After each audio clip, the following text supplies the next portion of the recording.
முதல்ல சொன்னதை ஒத்துக்கிறேன்.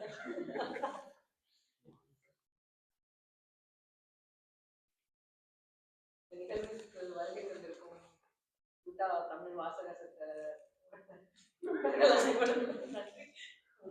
முடிஞ்ச அளவுக்கு நான் தமிழ்ல பேச முயற்சி பண்றேன், ஆங்கிலத்தை தவிர்ப்பேன். அதான் யோசிச்சு வச்சிருக்கேன். அது எவ்வளவு தூரம் சுவாரஸ்யமா போகும்னு எனக்கு தெரியல. சுவாரஸ்யத்தை பொறுத்து என்னை பொறுத்த வரைக்கும் லைக் தமிழ் ஆர்வம், தமிழ் புத்தகங்கள் படிப்பது அந்த அளவுக்கு பல வருஷம். நான் வந்து பள்ளி பருவத்துல கடைசியா மேடையில தமிழ்ல பேசுவேன். அதுக்கப்புறம் இப்ப நான் பேசுறேன். நிறைய பேசுவேன். இப்படி பேசுறது இதான் முதல் தடவை. ஒரு உதாரணத்துக்கு நான் கடைசியா என்ன பேசினேன்னா, நாங்க 11th படிக்கிறப்போ பயாலஜிக்கல் டூர் போவோம். அதுல ஒரு குறிப்பிட்ட மாணவர்கள் செலக்ட் பண்ணி தான் கூப்பிட்டு போவாங்க. அதுல லக்கிலி நான் போயிட்டேன்.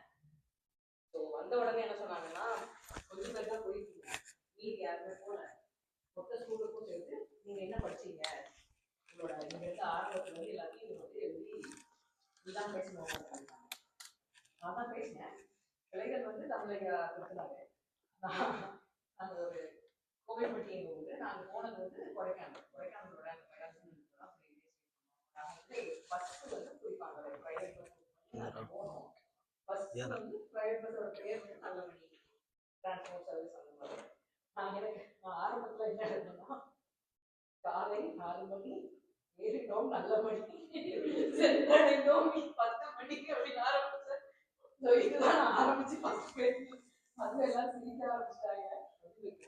ஆமா, அவ்வளவுதான் என்னோட. அது கடைசியா பேசுறது. அதுக்கப்புறம் இப்பதான் தமிழ் அப்படிங்கிறது புத்தகங்கள் நிறைய படிப்பேன், படிச்சிருக்கேன். பட் ஆனா எனக்கு எதுவுமே ஞாபகம் இல்லை. இப்போ போன வாரம் பிரபஞ்சம்னு சொல்றப்போ அந்த பேர் எனக்கு ஞாபகம் இருக்கு. அவரோட புக்கு ஏதோ படிச்சிருக்கேன். இந்திரா சௌந்தரராஜன் நாவல்கள் படிச்சிருக்கேன் நான் கல்லூரி சமயத்துல அந்த மாதிரி. ஆனா எனக்கு எல்லாமே மறந்துச்சு. இப்போ வந்து திரும்ப படிக்கணும் அப்படிங்கிறதுனால திரும்ப அந்த ஆர்வம் உள்ளே இருந்திருக்கும். சரி படிக்கலாம்னு ஆரம்பிச்சா எனக்கு புரியுற மாதிரி இருக்கணும். ரொம்ப இலக்கிய நடை உள்ளதுன்னு உள்ள போனோம்னா நமக்கு அவ்வளோ ஈர்ப்பாக இருக்காது அப்படின்னு ஒரு மாதிரி செலக்டிவ். அவர் சொன்ன மாதிரி ராஜேஷ்குமாரோட எல்லா நாவலையும் படிச்சிருக்கேன். அந்த கேட்டகரி அதான் எனக்கு அதுக்கு அடுத்துதான் ஒரு நாவல் நம்ம தமிழ் படிக்கிற அளவுக்கு நமக்கு இருக்கணும்னா நம்ம நடையில இருக்கணும், நமக்கும் புரிகிற மாதிரி இருக்கணும் அப்படிங்கிறதுல நான் ரொம்ப யோசிக்கிறேன். என்னால் அது கதைக்குள்ள என்னால் போகவே முடியாது அப்படிங்கிற ஒரு தடையும் இருக்கும் எனக்கு. இப்போ வந்து வாசகர் வட்டத்துல கதை சொல்லணும் அப்படின்னு கேட்டப்போ நான் ரொம்ப யோசிச்சது வந்து எனக்கு ஃபர்ஸ்ட் புரியணும், அப்புறம் நான் எனக்கும் இது சொல்லலாம் அப்படின்னு தோணுனா மட்டும்தான் ஏதாவது கதை எடுக்கணும், இல்லைன்னா எடுக்கக்கூடாது அப்படின்னு. எனக்கு உங்க சொந்தக்காரங்க சொல்லப்போ நிறைய பேர் வந்து இந்த தமிழ் இதுலயே இருக்காங்க, யூடியூப் சேனல்ஸ் அதெல்லாம் வச்சு புக்கெல்லாம் படிச்சு. அதுல என்னோட மாமா ஒருத்தர் வந்து இது நிறைய கதைகள் வந்து அவரே வாசிப்பாரு. ஷார்ட்டா வந்து ஷார்ட் போடு, அதை வச்சு சில கதைகள் வந்து படிக்கணும்னு தோணும். புக்கா படிக்கிறப்போ சரி அவர் சொன்னது ஒன்னே ஒன்று என்னன்னா நடை.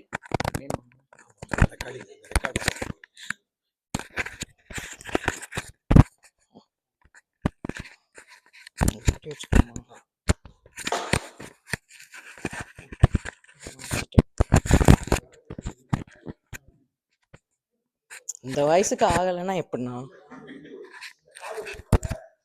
ஓகே. என்ன சொன்னேன்?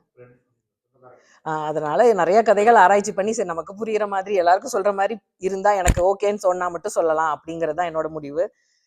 நிறைய கதைகள் யோசிச்சுட்டு இருந்தப்போ அவரோடது ரெண்டு ஆசிரியர்கள் அவரோட கதை இதுல இருந்து எடுத்தது. என்னோட ஸ்கூல் டீச்சர், மேத்ஸ் டீச்சர் வந்து அவங்க ஃபேஸ்புக்கில் அப்டேட் போட்டுட்டே இருப்பாங்க. அவங்க இப்போ நம்ம புத்தக கண்காட்சியில் நம்ம இப்போ வாங்கினோம் அதே புத்தக கண்காட்சியில் அவங்கள்ட்ட என் செட்டில் படித்த பசங்க, அவங்க ரிட்டையர்ட் ஆகி 10 வருஷம் ஆச்சு, ஆனால் இப்போ அந்த பசங்க வந்து புக்கு வாங்கி அவங்களுக்கு கொரியர் பண்ணியிருக்காங்கன்ட்டு. அதனால அவங்க வந்து சில புக்ஸை ரெக்கமெண்ட் பண்ணிகிட்டே இருப்பாங்க. அதெல்லாம் வச்சு நான் 2 ஆசிரியர்கள் முடிவு பண்ணி வச்சுருந்தேன். ஒன்று கீரா, இன்னொன்று அழகிரிசாமி கதைகள் அப்படின்னு இது சிறுகதைகளா இருந்ததுனால இது சுலபமா இந்த புக்கை எடுக்கலாம் அப்படின்னு யோசிச்சு நான் ஆரம்பிச்சேன். ஆன்லைன்ல தான் எடுத்தேன். நான் முன்னுரையில இருந்து தொடங்கலாம்னு நினைச்சேன். முன்னுரை வந்து பொதுவா நம்ம வந்து கதைனா இப்ப யாராவது ஒருத்தங்கள்ட்ட நம்மகிட்ட பேசிட்டு இருக்கோம் அப்படின்னா, ஒரு சம்பவம் இன்னைக்கு இது நடந்துச்சு அது நடந்துச்சுன்னு ஏதாவது சொல்றப்போ நம்ம திடீர்னு என்ன சொல்லலாம், என்ன கதை விடுறியா நீ, என்ன இப்ப கதையா பேசிட்டு இருக்க நீ, இதெல்லாம் கதை விடுற மாதிரி கதை அளக்காத, இப்படியெல்லாம் நம்ம பேசுவோம். ஸோ அப்ப நம்ம கதைனா எப்படின்னா, நம்பாத விஷயம், ஒரு மாதிரி கற்பனை கெட்டாத விஷயங்களை சொல்றது கதைன்னு ஒண்ணு இருக்கும். அப்படி ஒரு பின்பம் இருந்தது. அப்ப கதை எழுத்தாளர்கள் அந்த மாதிரி கதை எழுதுறப்போ விமர்சகர்கள் என்ன பண்ணாங்க அப்படின்னா, கதை நடை உரைநடை இலக்கணம் அதெல்லாம் சரியாதான் இருக்கு, ஆனா இந்த சில சம்பவங்கள்லாம் நம்புற மாதிரியே இல்லையே அப்படின்னு ஒரு விமர்சனம் கொடுக்க ஆரம்பிச்சாங்க. அப்ப எழுத்தாளர்களுக்கு எப்படி தோணும் அப்படின்னா, ஓ அப்ப கதைனா கற்பனை மட்டுமே கிடையாதா, இயல்பு வாழ்க்கை நடைமுறை வாழ்க்கையும் சேர்த்து சொல்லணுமா அப்படின்னு ஒண்ணு ஆரம்பிச்சு, சரி நம்ம நடைமுறை வாழ்க்கையில நடக்கிறத சொல்லலாம்னு எழுத்தாளர்கள் யோசிச்சப்போ அதுக்கு விமர்சனங்கள் எப்படி வந்துச்சுன்னா,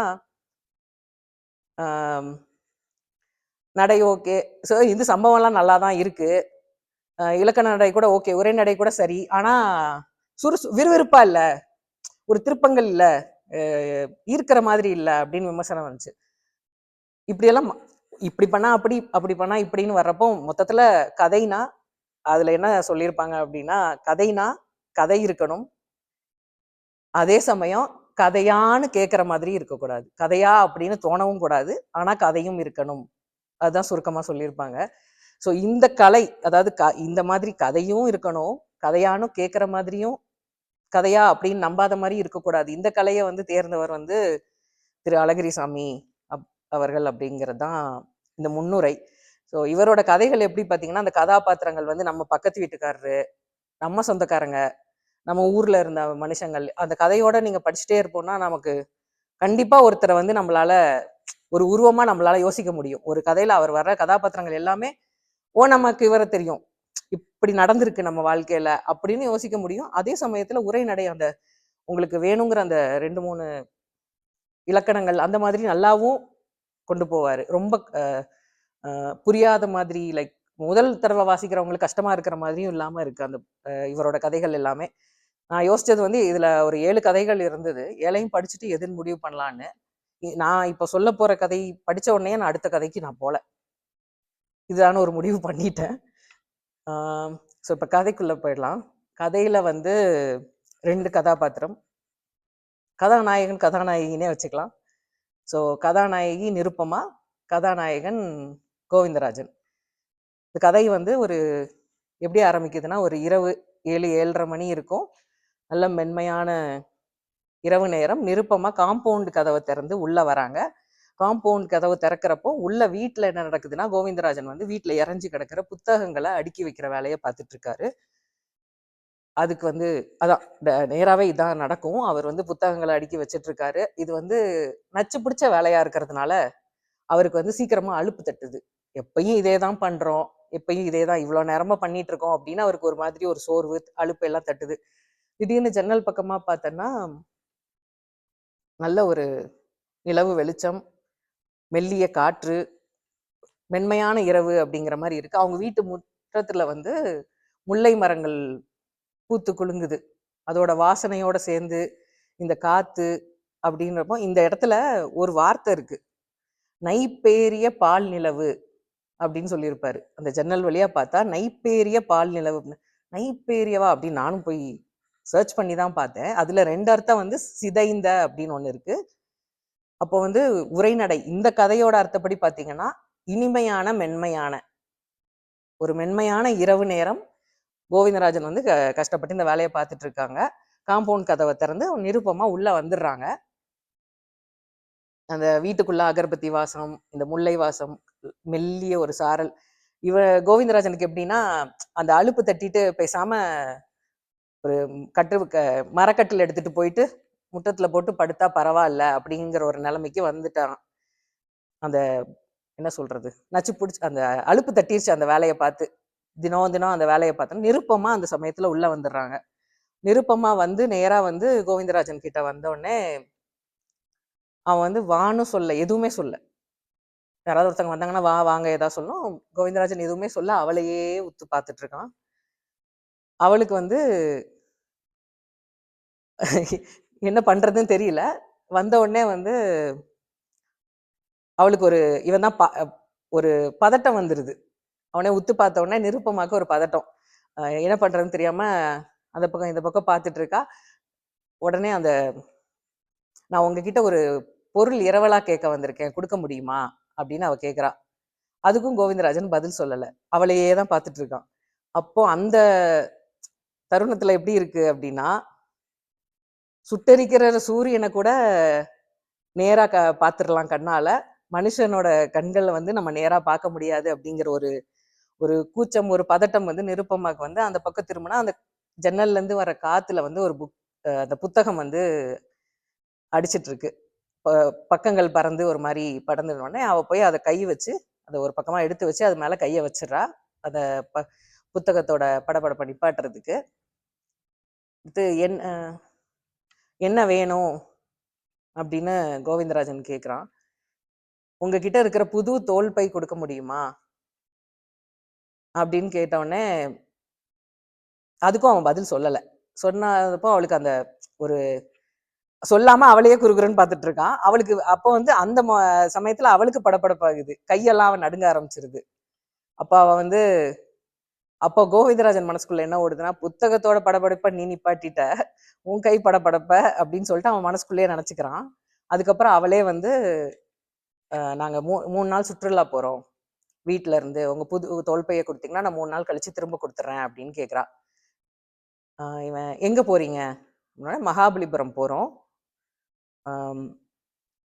வழியில் அப்படியே காஞ்சிபுரமும் போலான் இருக்கோம் அப்படின்னோடனே, யார் யார் போறீங்கன்னா வீட்டில் பாட்டியை தவிர எல்லாரும் போறோம் அப்படின்னோடனே அவனும் சொல்றான், ஆமா நிறைய கார் வந்து நின்றுட்டு இருந்துச்சு வீட்டில் காலையில பார்த்தேன் அப்படின்னா, சொந்தக்காரங்கெல்லாம் திருச்சியிலேருந்து வந்திருக்காங்க, நாங்கள் எல்லாரும் சேர்ந்து போறோம், நீங்க கொஞ்சம் கொடுக்க முடியுமா அப்படின்னு கெஞ்சி கொஞ்சி அந்த ஒரு தோணியில கேட்குறா.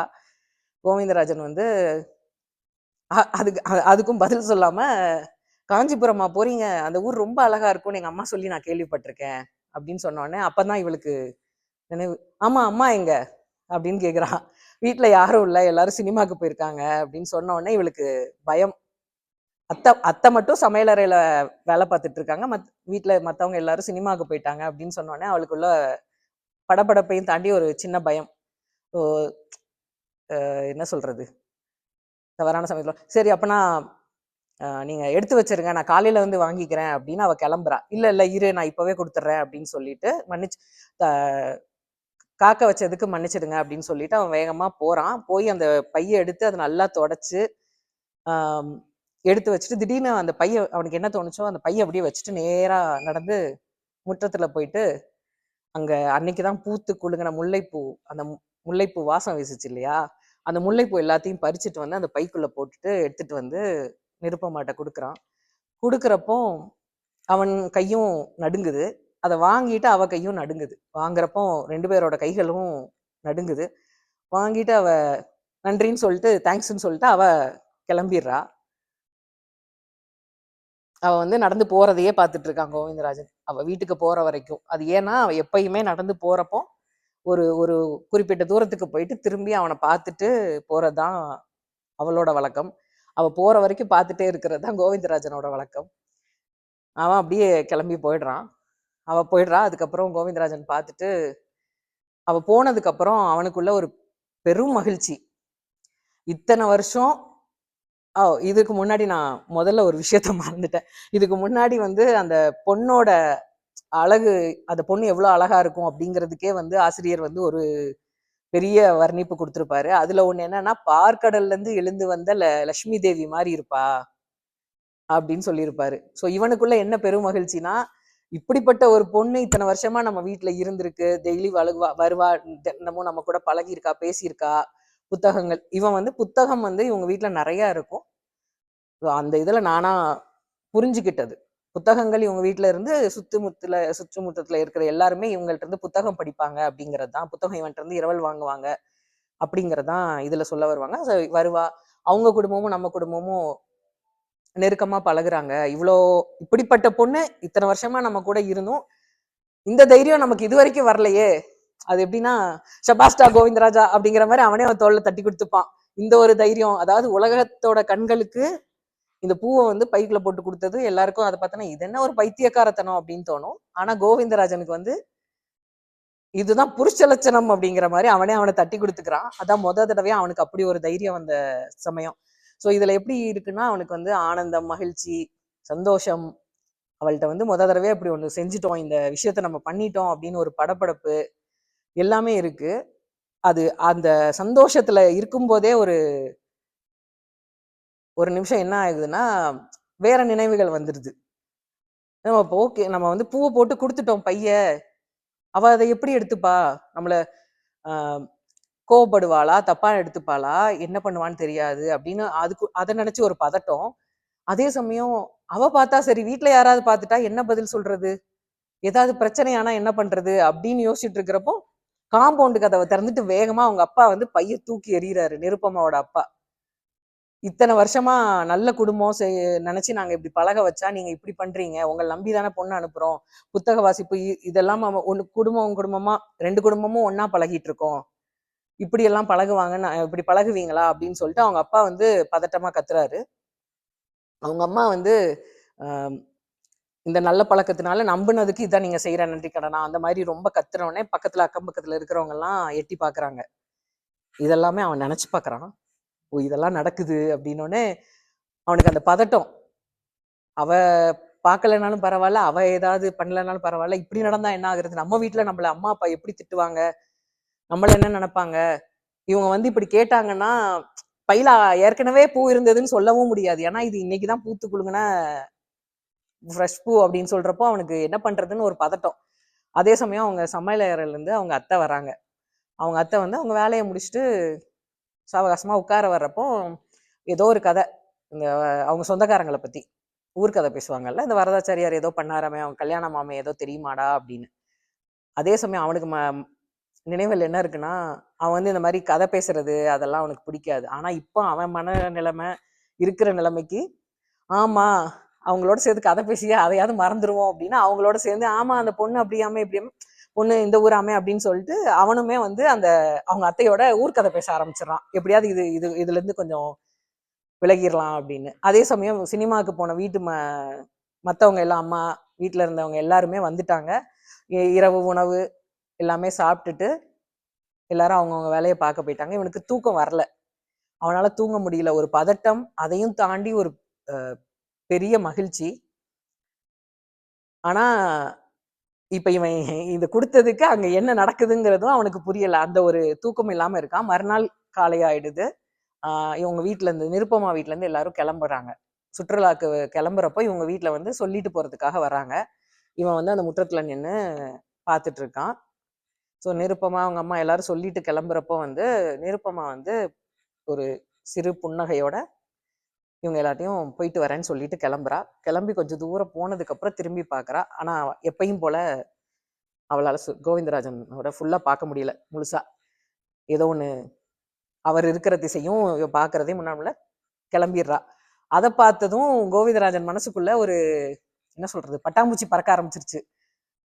நம்ம நினைச்ச மாதிரி எதுவுமே நடக்கல, நிருப்பமா வந்து சிரிச்சிட்டா, ஐ மீன் எந்த பிரச்சனையும் இல்லை அப்படின்னா வந்து அவளுக்கும் பிடிச்சிருக்கு. இப்ப என்ன பண்ணிருப்பான், அந்த பூவை நைட்டோட நைட்டா இரவோட இரவா பூ சூடி தலையில வச்சிருப்பாளா, இல்ல பத்திரமா எங்கேயாவது மறைச்சு வச்சிருப்பாளா, இதை என்ன பண்ணிருப்பா அப்படின்னு சொல்லிட்டு அவனுக்கு மனசுக்குள்ள ஒரு பெரிய சந்தோஷம். அதுக்கப்புறம் வந்து அவ கிளம்புனதுக்கு அப்புறம் அவன் யோசிச்சுட்டு இருக்கான், இத்தனை வருஷமா அவங்க அவங்க இருக்கிற அந்த வீட்டுக்கு குடிபெயர்ந்ததுல இருந்து அவங்க அப்பாவும் இவங்க அப்பாவும் நண்பர்களானது, அவங்க அம்மாவும் இவங்க அம்மாவும் சேர்ந்து கோயில் போறது, கச்சேரிகள் போறது, இவங்க வீடு 2 வீடுமே வந்து பண்ட பலகாரங்கள் மாத்திக்கிறது, இதெல்லாமே நடந்திருக்கு. அவளுமே வந்து புத்தகங்கள் வாங்குறது கொடுக்கறது அப்படிங்கிற மாதிரி இங்க வந்துட்டு போயிட்டு இருந்திருக்கா. ஸோ இந்த மாதிரி சூழ்நிலை வரப்போ இதெல்லாம் வந்து இத்தனை வருஷம் நம்ம வந்து நம்ம மனசுக்குள்ள இருந்த எண்ணங்களை நம்ம சொல்லவே இல்லை, இன்னைக்குதான் வந்து அந்த பூ கொடுக்கறதே ஒரு பெரிய விஷயமா நம்ம பண்ணிட்டோம், இப்ப வந்து நிருப்பமா வந்ததுக்கு அப்புறம் நம்ம மனசுல இருக்கிறது எல்லாத்தையும் சொல்லிடணும், மொத்தத்துல ப்ரப்போஸ் பண்ணிடணும், அது வந்து அவனோட இது, அதுல எப்படி சொல்லலாம் என்ன சொல்லலாம் அப்படின்னு ரொம்ப நேரமா யோசிக்கிறான். என்ன சொல்லலாம், உன்னை பார்த்ததுல இருந்து எனக்கு ரொம்ப பிடிக்கும், நம்ம குடும்பம் உங்க அப்பா அம்மா ரெண்டு குடும்பத்துக்கும் நல்லா ஒத்து போகுது, நமக்குள்ள குடும்பத்துக்குள்ள உறவு முறைகள் நல்லா இருக்கு, ஆம், எனக்கு உன்னை பிடிச்சிருக்கு, ஆஹ், உனக்கு என்ன பிடிச்சிருக்கா இல்லையா அப்படிங்கிறதும் இல்லை. ஆனா வந்து ஆஹ், நான் இதை வந்து உன்கிட்ட சொல்லணும். அதே சமயத்துல வந்து எனக்கு உன்னை பிடிச்சும் அதை வந்து நீ அதுக்கு நான் உன்னை என்ன சொல்றது, நான் உன்னை விரும்புறதுக்கு நீ எனக்கு அனுமதி தரணும் அப்படிங்கிற மாதிரி அவன் ஒரு இதெல்லாமே அவன் மனசுக்குள்ள அவனே சொல்லி பார்த்துக்கிறான். அவன் வந்ததும் நம்ம சொல்லியே ஆகணும் அப்படின்ட்டு. ஸோ இது வந்து அன்னைக்கு நடக்குது. 2வது நாள் காலையில அவனால இந்த ஒரு பதட்டம், அன்னைக்கு அவ கிளம்பிடுறாங்க. அன்னைக்கு இரவு அவனால தூங்க முடியல, சாப்பிட முடியல. காலையில எந்திரிச்சும் அதே ஒரு பதட்டத்திலேயே இருக்கான். இதான் தடவையா ரொம்ப என்னமோ ஒரு பெரிய பிரிவை சந்திச்ச மாதிரி அவனுக்கு உள்ளுக்குள்ள இருக்கு. இங்க வீட்டுல இருந்து நடக்க, நிருப்பமா வீட்டை பார்க்க செய்யனா அவனும் பின்னாடி முன்னாடி நடந்துட்டே இருக்கான். அவனுக்கு அவனோட இந்த இந்த ஒரு சோகம் கலந்த ஒரு பதட்டம் இதை வந்து யார்கிட்டயாவது சொல்லணும். அப்ப சரி போலாம் அப்படின்னு மெதுவா சமயக்கட்டுல போய் அவங்க அம்மா கிட்ட போயிட்டு, நிருப்பமா வீட்டுல எல்லாரும் சுற்றுலா போனது ஒரு மாதிரி தெருவே வெறிச்ச மாதிரி இருக்கலாமா அப்படிங்கிறான். அவங்க அம்மாவும் ஆமாண்டா, எப்பயும் கலகலான்னு இருக்கிற குடும்பம், எல்லாரும் கிளம்பிட்டாங்கன்னா அமைதியா தானே இருக்கும் அப்படின்னு சொல்லிட்டு அவங்க அவங்க சமையல் வேலையை பார்க்க போயிடுறாங்க. அதுக்கப்புறம் அவனுக்கு அவ்வளவுதான் அவனோடது, இதுதான் சொல்ல முடியும், வேற என்ன பண்ண முடியும் அப்படின்னு யோசிச்சுட்டு அன்னைக்கு நைட்டும் அப்படியே கடந்துருது. மறுநாள் அவனுக்கு ஒரு ஆனந்தம் மறுபடியும் வந்துருது.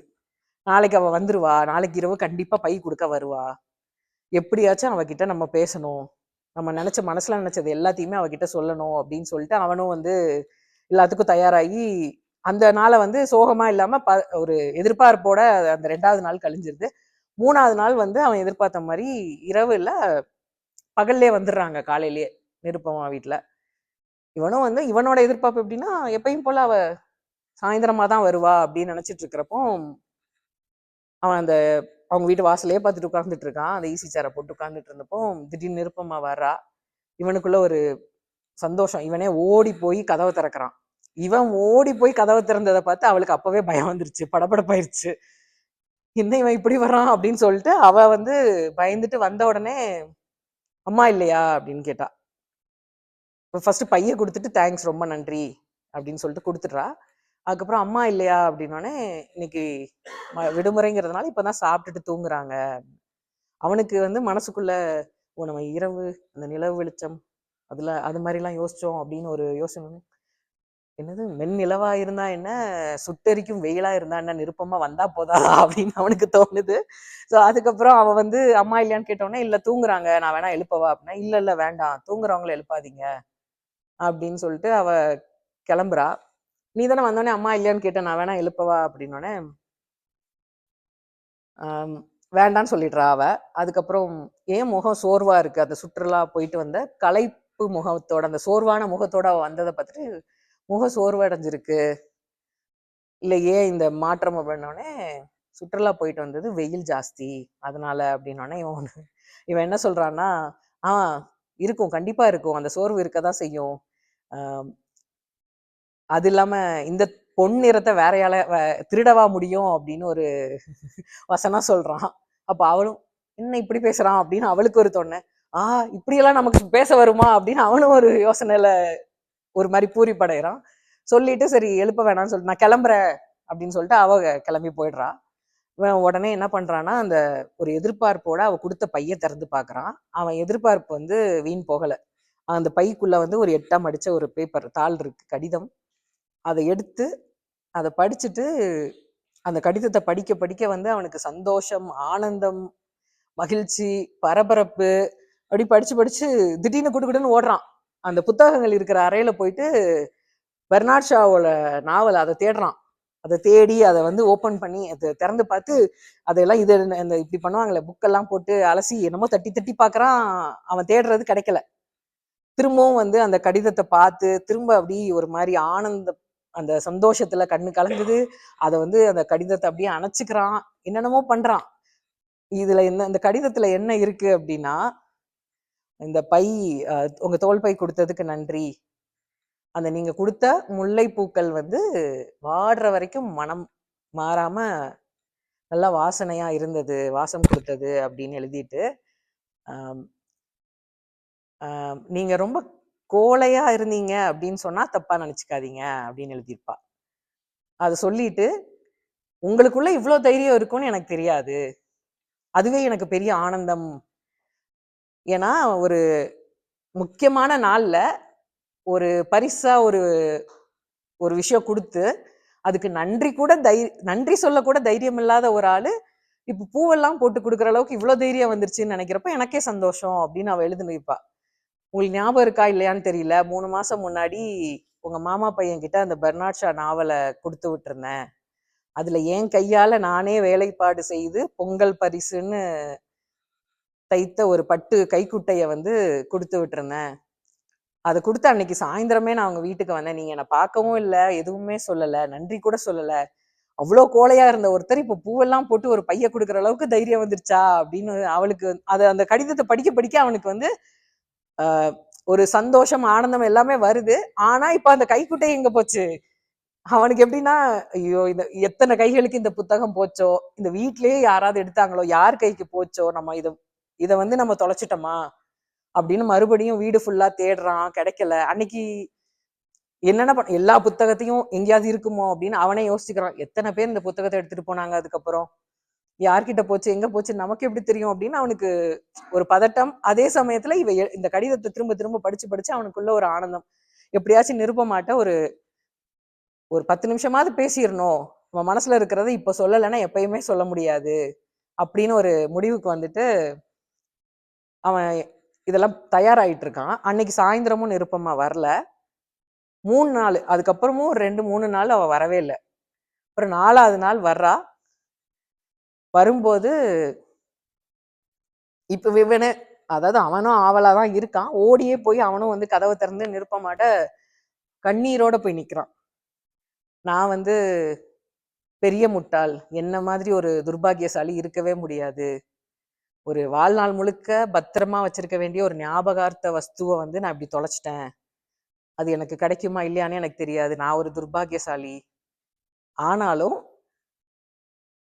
உன்னோட ஞாபகார்த்தமா எனக்கு நீயே கிடைச்சிட்ட, இதை விட ஒரு பெரிய சந்தோஷம் எனக்கு கிடையாது அப்படின்னு சொல்லி அவனுக்கு கண்ணெல்லாம் கலங்குது.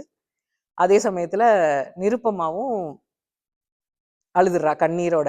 2 பேருமே ஆனந்த கண்ணீரோட நிக்கிறாங்க. இதான் கதை.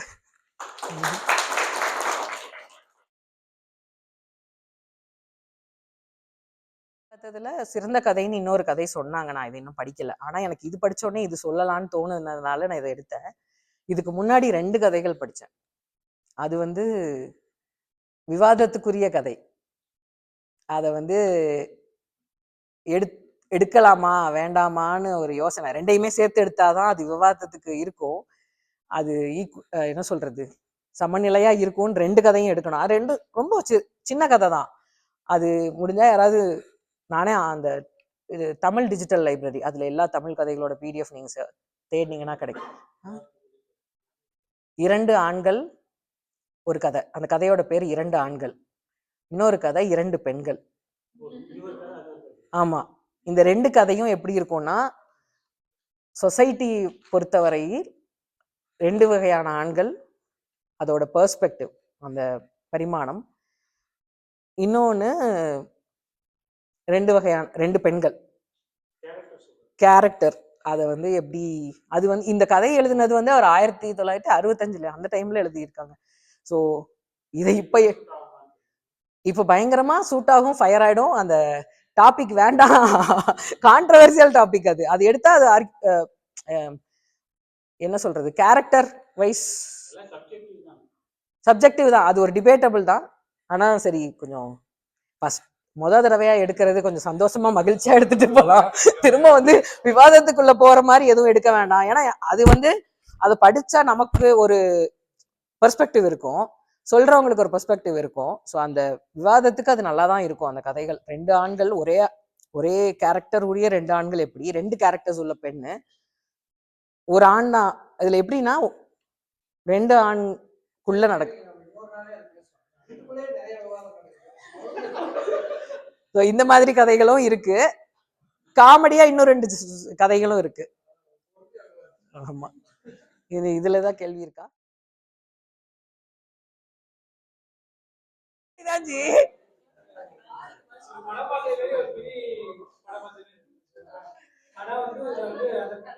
கடைசியாக சொன்னீங்கன்னா மிஸ் பண்ணிட்டான் அப்படின்றது அது வந்து எனக்கு அந்த இந்த படம் ராஜா ராணி படத்துல வந்து நயன்தாரா வந்து கிஃப்ட் கொடுப்பான் எரிஞ்சிருவான் அதுக்கப்புறம் தேடி பார்ப்பான் நான் இதே இல்லை அப்படின்னு ஆல்ரெடி அட்லி காப்பி தான், இதுல இருந்து காப்பி அடிச்சிருக்கலாம், தெரியாது ஜி நமக்கு.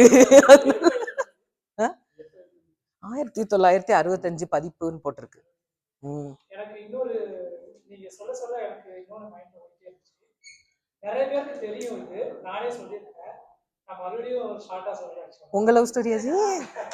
என்னன்னா நீங்க சொன்னீங்களா இப்போ வந்து அவன் வந்து ஒரு பூவெல்லாம் போட்டு கைக்குட்டி போட்டு கொடுத்துருவான் அப்படின்னு சொல்லிட்டு அவனுக்கு அப்புறம் வந்து படபடப்பா இருக்கும். அதுக்கப்புறம் வந்து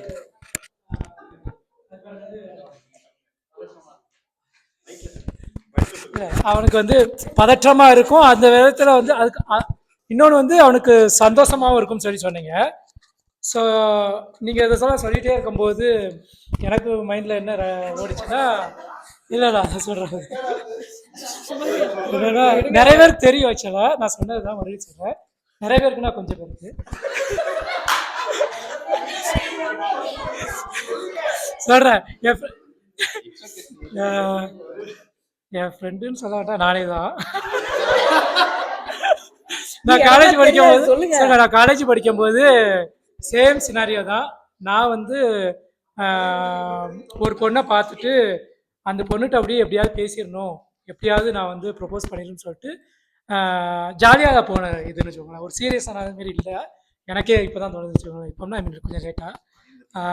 அதுக்கப்புறம் நான் என்ன பண்ணோம்னா, என் ஃப்ரெண்டை வச்சு ஒரு கவிதை எழுதி டைரியில், அதுக்கப்புறம் அந்த டைரிக்குள்ள ஒரு ரோஜா பூ வச்சு நான் ஃபைனல் இயர் படிக்கிறேன், அந்த பொண்ணு வந்து ஃபர்ஸ்ட் இயர் படிக்கணும்னு நினைக்கிறேன். ஓகேங்களா, நான் வந்து கொடுத்துட்டேன், ஒரு ஹாலில் வச்சு கொடுத்துட்டேன். அப்போ வந்து அந்த பொண்ணு வந்து அந்த டைரியை வாங்கிட்டு நேராக நடந்து போயிட்டான் வச்சுங்களா. அப்போ வந்து அந்த பையன் என்னோட ஜூனியர், அந்த பையனோட கிளாஸ் பையன், ஒரு பையன் வந்து ஓடி வந்து என் ஃப்ரெண்டும் நானும் இருந்தோம்ல, அந்த ஃப்ரெண்டுகிட்ட அவன் சொல்கிறான், அண்ணா நான் என்ன பண்ணீங்க அப்படின்னு சொன்னோன்னே, இந்த மாரிடா கவிதை எழுதி கொடுத்து விட்டா அப்படின்னு சொன்னேன். ஏன்னா அந்த பொண்ணு ஒரு மாதிரி திமிரு பிடிச்ச பொண்ணு, அந்த பொண்ணு வந்து உங்கள் டைரியை வாங்கிட்டு நேராக ஹெச்ஓடி ரூமுக்கு தான் போயிட்டு அப்படின்னு சொல்லிட்டான். ஓகேங்களா, நான் வந்து கொடுத்ததுல வந்து நான் கொடுத்துட்டேன் அப்படிங்கிற ஒரு ஹாப்பினஸ்ல வர்றேன், பதட்டம்லாம் எனக்கு இல்லை ஆக்சுவலா. உடனே என் ஃப்ரெண்டு பாட்டப்பட்டு ஓடி போய் கொடுத்த டைரியை பிடிக்கிட்டு வந்துட்டான். இது எனக்கு அப்படியே மைண்டுக்கு வர அப்படியே விட்டு சக்சஸ் ஆயிருக்கும் உங்க ஃப்ரெண்டு பண்ண வேலைக்கு.